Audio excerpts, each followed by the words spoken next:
The Cats of Ulthar by H.P. Lovecraft. It is said that in Ulthar, which lies beyond the river Skye, no man may kill a cat. And this I can barely believe as I gaze upon him who sitteth purring before the fire. For the cat is cryptic and close to strange things which men cannot see. He is the soul of antique Egyptus and bearer of tales from forgotten cities in Meroe and Ophir. He is the kin of the jungle's lords, and heir to the secrets of hoary and sinister Africa. The Sphinx is his cousin, and he speaks her language, but he is more ancient than the Sphinx, and remembers that which she had forgotten. In Ulthar, before ever the burgesses forbade the killing of cats, there dwelt an old cutter and his wife, who delighted to trap and slay the cats of their neighbors. Why they did this, I not know, save that many hate the voice of the cat in the night, and take it ill that cats should run stealthily about yards and gardens at twilight. But whatever the reason, this old man and woman took pleasure in trapping and slaying every cat which came near to their hovel, and from some of the sounds heard after dark, many villagers fancied that the manners of slaying were exceedingly peculiar. But the villagers did not discuss such things with the old man and his wife, because of the habitual expression on the withered faces of the two, and because their cottage was so small and so darkly hidden under spreading oaks at the back of a neglected yard. In truth, much as the owners of cats hated these folk, they feared them more, and instead of berating them as brutal assassins, merely took care that no cherished pet or mouser should stray towards the remote hovel under the dark trees. When through some unavoidable oversight a cat was missed, and sounds heard after dark, the loser would lament impotently, or console himself by thanking fate that it was not one of his children who had thus vanished. For the people of Ulthar were simple, and knew not whence it is all cats first came. One day, a caravan of strange wanderers from the south entered the narrow cobbled streets of Ulthar. Dark wanderers they were, and unlike the other roving folk who passed through the village twice every year. In the marketplace they told fortunes for silver, and bought gay beads from the merchants. Where was the land of these wonders none could tell, but it was seen that they were giving to strange prayers, and that they had painted on the sides of their wagons strange figures with human bodies and the heads of cats, hawks, rams, and lions. And the leader of the caravan wore a headdress with two horns and a curious disc betwixt the horns. There was in this singular caravan a little boy with no father or mother, but only a tiny black kitten to cherish. The plague had not been kind to him, yet he had left him the small furry thing to mitigate his sorrow, and when one is very young, one can find great relief in the lively antics of a black kitten.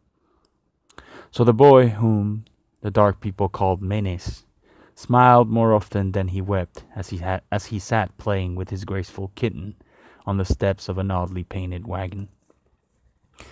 On the third morning of the wanderer's stay in Ulthar, Menes could not find his kitten, and as he sobbed aloud in the marketplace, certain villagers told him of the old man, and his wife, and of sounds heard in the night.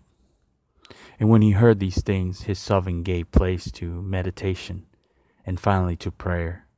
He stretched out his arms towards the sun, and prayed in a tongue no villager could understand, though indeed the villagers did not try very hard to understand, since their attention was mostly taken up by the sky and the odd shapes the clouds were assuming.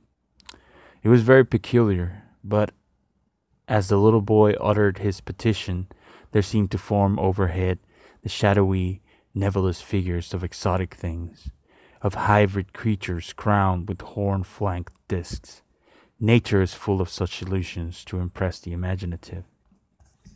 That night, the wanderers left Ulthar, and were never seen again, and the householders were troubled when they noticed that in all the village there was not a cat to be found.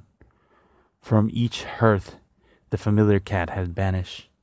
Cats large and small, black, gray, striped, yellow and white. All Cranon, the burgomaster, swore that the dark folk had taken the cats away in revenge for the killing of Mena's kitten,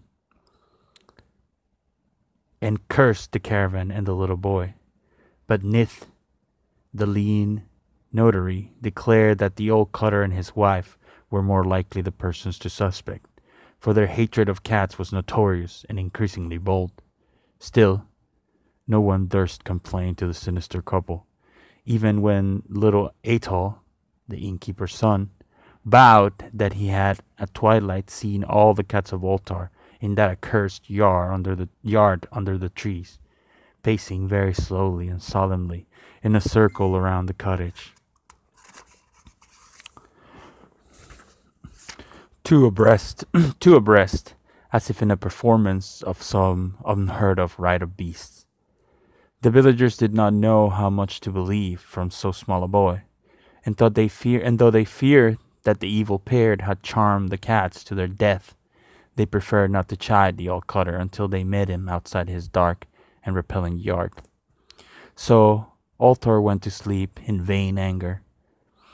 And when the people awakened at dawn, behold, every cat was back at his accustomed hearth. Large and small, black, gray, striped, yellow and white, none was missing. Very sleek and fat did the cats appear, and sonorous with their purring content. The citizens talked with one another of the affair and marveled not a little. Old Cranon again insisted that it was the Darkful who had taken them, since Cat did not return alive from the cottage of the ancient man and his wife. But all agreed on one thing, that the refusal of all the cats to eat their portions of meat or drink their saucers of milk was exceedingly curious. And for 2 whole days the sleek, lazy cats of Ulthar would touch no food, but only doze by the fire or in the sun. It was fully a week before the villagers noticed that no lights were appearing at dusk in the windows of the cottage under the trees. Then the lean Neith remarked that no one had seen the old man or his wife since the night the cats were away. In another week, the burgomaster decided to overcome his fears and call at the strangely silent dwelling as a matter of duty, though in so doing he was careful to take with him Shang, the blacksmith, and Tol, the cutter of stone, as witnesses. And when they had broken down the frail door, they found only this: 2 cleanly picked human skeletons on the earthen floor, and a number of singular beetles crawling in the shadowy corners. There was subsequently much talk about the burgesses of Ulthar. Sath, the coroner, disputed at length with Nit, the lean notary, and Cranon and Shang and Tol were overwhelmed with questions.